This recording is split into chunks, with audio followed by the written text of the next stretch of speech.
Welcome to another unboxing from the Perth Mint. Today, we're delighted to unveil the Kookaburra Kaa Kaa 2024 2-ounce silver antique coloured coin designed by myself, Kevin Bynder.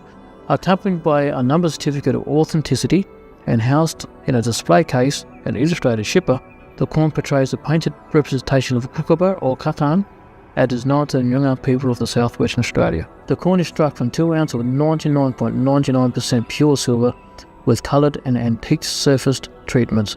The kookaburra features markings symbolising a white ochre, a natural earth pigment which ancestors painted themselves when performing the kookaburra dreaming dance. Coloured dots in the background represent the changing of the Nyoongar seasons.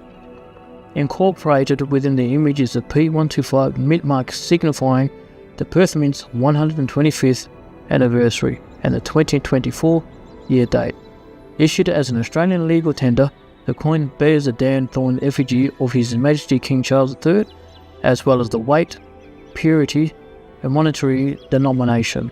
With only 2,000 of these exclusive Kaa Kaa coins available, visit the Perth Mint shop or order online at perthmint.com to avoid disappointment.